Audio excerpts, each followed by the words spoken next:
Oh, hey guys, how y'all doing and welcome back to the channel. My name's David and I fix RVs. And today I'm doing an update video on this Dewalt power stack battery that I said I was going to be purchasing to put inside of the 12 volt power station that I'm in the process of building. Let's get started.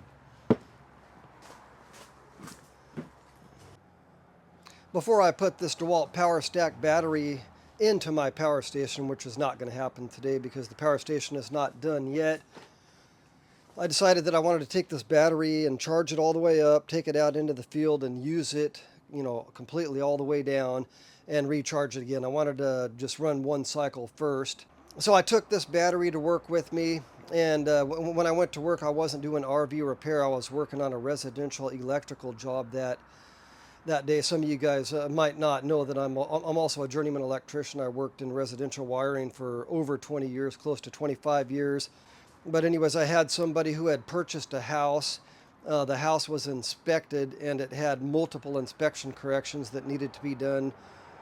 Pages of corrections. In fact, I've spent about 3 days there already. The last time I went there was the day after I bought this DeWalt power stack, and I took this battery to work with me. And with this long drill bit, I spent a couple hours up in the attic drilling holes down through top plates into joist bays, to get wires down from the attic with this one battery. I never swapped batteries.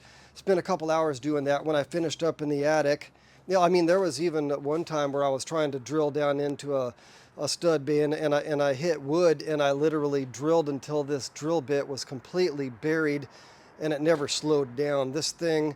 This battery is so powerful. I know before I say anything negative about it, I also want you guys to know that this battery surprised the hell out of me when I was at work. But yeah, I had this spade bit buried all the way down, and it was almost like I was just drilling into water. It just kept going. It never slowed down. If I put one of these 4 amp hour or 5 amp hour batteries on here, I've done that before, and when it gets towards the end, it slows down where it's just going ring, ring, ring, ring, and it might even stop completely, but this thing powered through it. I can't even begin to tell you how impressed I am with the capacity inside of this battery. Okay, when I came out of the attic, I used this flashlight here. I put the power stack onto my flashlight. It was on here for at least an hour while I was working on rewiring 3-way switches that a homeowner had touched, and some of the switches were wired wrong. Some switches were just bad altogether. But so I drilled a bunch of holes with this drill with that battery. I ran this flashlight here. Then at the end of the day, I put the battery into that vacuum cleaner and I vacuumed the entire house.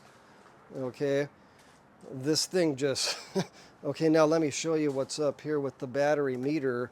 After all that, I still have 2 bars. Okay. This battery is amazing. So the next day I took the same battery to work with me to install a Girard tankless water heater. I cannot count how many of these things I have installed since I started this business. This particular Girard tankless water heater was defective.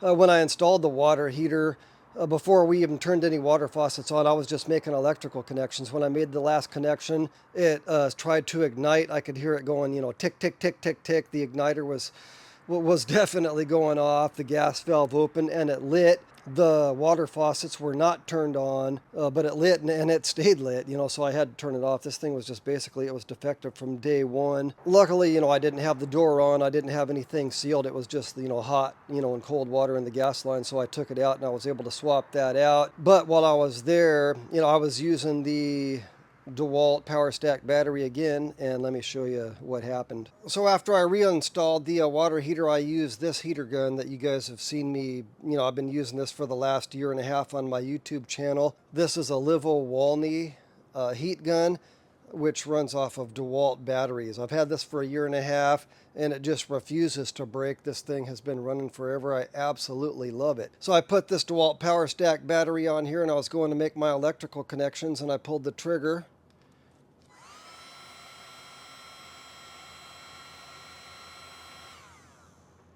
And it shuts off after about 4 to 5 seconds.